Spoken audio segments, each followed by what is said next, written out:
Hello friends, welcome to AB Star Study Point.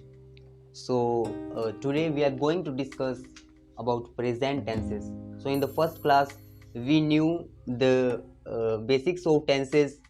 Now we are going to learn the present tense. So friends, आज हम present tense के बारे में बात कर रहे हैं. तो basically present tense होता क्या है? So present tense का सीधा सा मतलब होता है कि जो चीज़ present में होती है उसको हम प्रेजेंट टेंस के अंदर इंक्लूड करते हैं. तो ये कुछ इसके रूल्स हैं. इन रूल्स के अकॉर्डिंग ही हम आइडेंटिफाई कर पाते हैं कि ये जो है प्रेजेंट टेंस है. So we move to first rule. So first rule says that any action which is happening regularly और right now.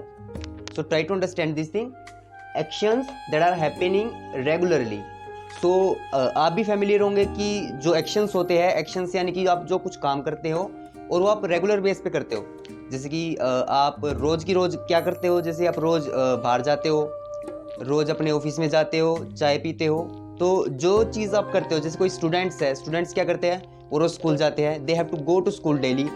So these things are called regular actions. So regular actions जो होता है वो किस में include होता है? प्रेजेंट टेंस में. इसके साथ साथ हमारे पास क्या है? Right now. अब राइट नाउ का मतलब क्या होता है कि जो चीज़ अभी हो रही है, जो फिलहाल में हो रही है. जैसे कि अभी मैं आपको पढ़ा रहा हूँ, सो आई विल से कि ये चीज़ राइट नाउ हो रही है. तो अभी जो मैं आपको पढ़ा रहा हूँ ये भी क्या है? एक प्रेजेंट टेंस के अंदर ये चीज़ आती है. तो हमारे पास एग्जाम्पल्स हैं. So first example is he goes to school daily. That means we are talking about a student. हम एक स्टूडेंट के बारे में बात कर रहे हैं और वो क्या करता है? वो डेली बेस पे स्कूल जाता है. तो he goes to school daily.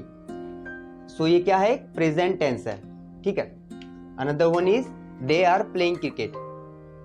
So they are playing cricket. वो अभी इसी टाइम क्रिकेट खेल रहे हैं.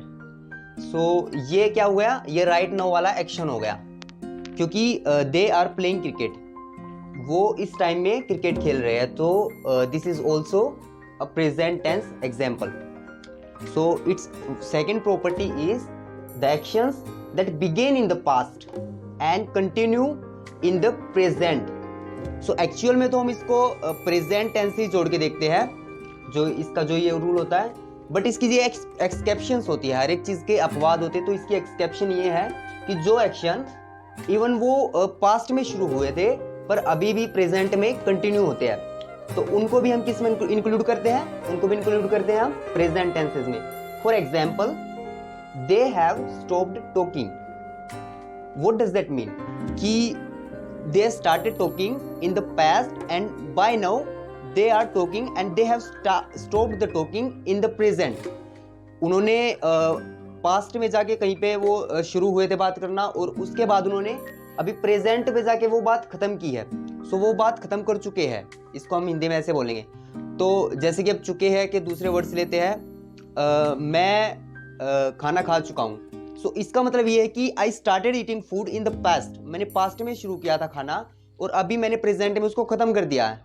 सो वैसे पास्ट में शुरू होते हैं और प्रेजेंट में इनको खत्म हो जाते हैं. तो इनको हम बोलते हैं ये जो प्रॉपर्टी ये भी किसके अंदर इंक्लूड होती है? ये भी प्रेजेंट टेंस के अंदर इंक्लूड हो सकती है. हम ऐसे नहीं कह सकते भाई ये तो पास्ट में शुरू हुआ है. नहीं, whether it is started in the past but इसका एंडिंग पॉइंट कहाँ पे है? प्रेजेंट में. प्रेजेंट में जाके खत्म हुआ. So that is why it is said that it is also property of present tense. Okay, next example, you can familiar this with the term. So she has finished her work. इसका भी वही मतलब कि she started working in the past and now she has finished her work in present. Okay, so moving towards the last one, which is actions that are in progress in the present and will be finished in future. means कि कुछ ऐसे actions होते हैं जो अभी progress में है, present में, अभी वो फिनिश हुए नहीं है बट वो फ्यूचर में फिनिश होंगे.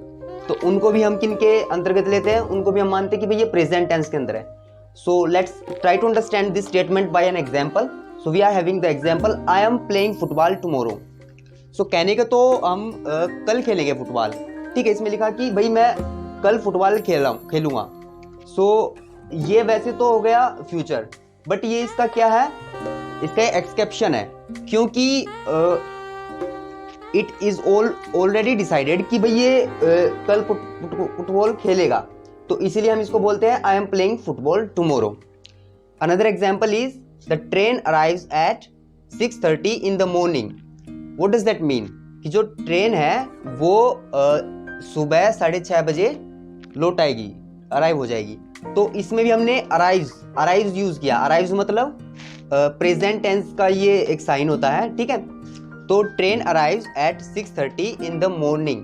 सो ये क्या हुआ? क्योंकि ये नियर फ्यूचर है, ये भी क्या है? नियर फ्यूचर है। तो जो नियर फ्यूचर होता है, जो हम अपने कंक्लूड कर सकते हैं कि भाई ये फ्यूचर आने वाला है बहुत जल्दी, तो जैसे कि अभी टुमारो हो और ये 6:30 in the morning.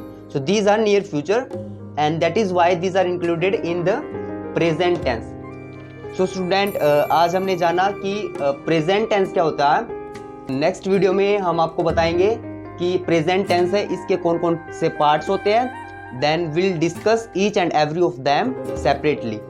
So thank you so much, बने रहिएगा हमारे चैनल के साथ and like and subscribe our channel.